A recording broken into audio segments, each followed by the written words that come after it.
लंबे समय तक आज राहुल जी इस बात का श्रेय लेने की होड़ में लगे हुए। ये मेरे कहने पर, मेरे दबाव में मैंने कहा, तब केंद्र सरकार ने माना। अरे प्रभु, आप ही की सरकार थी केंद्र में लंबे समय तक। आपकी पार्टी के तो छोड़ दीजिए, आपके परिवार के 3-3 प्रधानमंत्री थे देश में।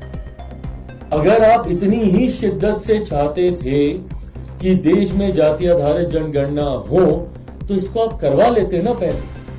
पर आपने इसको सिर्फ एक पॉलिटिकल वेपन की तरह इस्तेमाल करने का काम किया।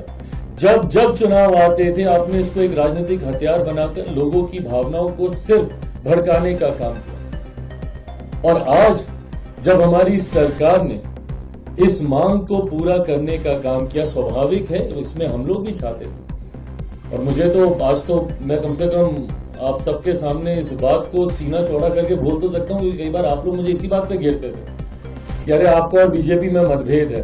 आप तो बोलते हैं जाति आधारित जनगणना हो, पर भाजपा नहीं चाहती, तो गठबंधन के भीतर ही दरारें हैं। कितने मंचों पर मुझसे ये सवाल पूछा गया।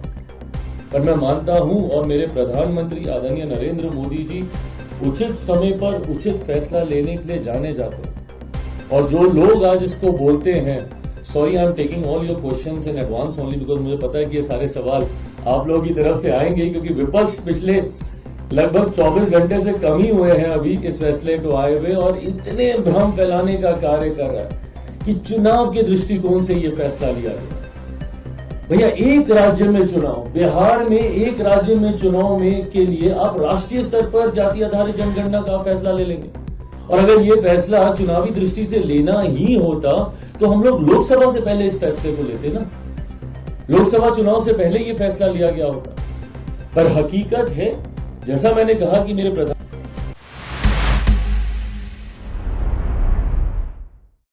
लंबे समय तक आज राहुल जी इस बात का श्रेय लेने की होड़ में लगे हुए।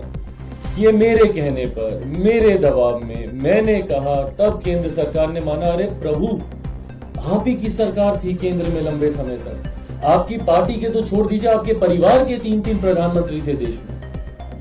अगर आप इतनी ही शिद्दत से चाहते थे कि देश में जाति आधारित जनगणना हो, तो इसको आप करवा लेते ना पहले। पर आपने इसको सिर्फ एक पॉलिटिकल वेपन की तरह इस्तेमाल करने का काम किया। जब जब चुनाव आते थे, आपने इसको एक राजनीतिक हथियार बनाकर लोगों की भावनाओं को सिर्फ भड़काने का काम किया। और आज जब हमारी सरकार ने इस मांग को पूरा करने का काम किया, स्वाभाविक है इसमें हम लोग भी चाहते थे। और मुझे तो आज तो मैं कम से कम आप सबके सामने इस बात को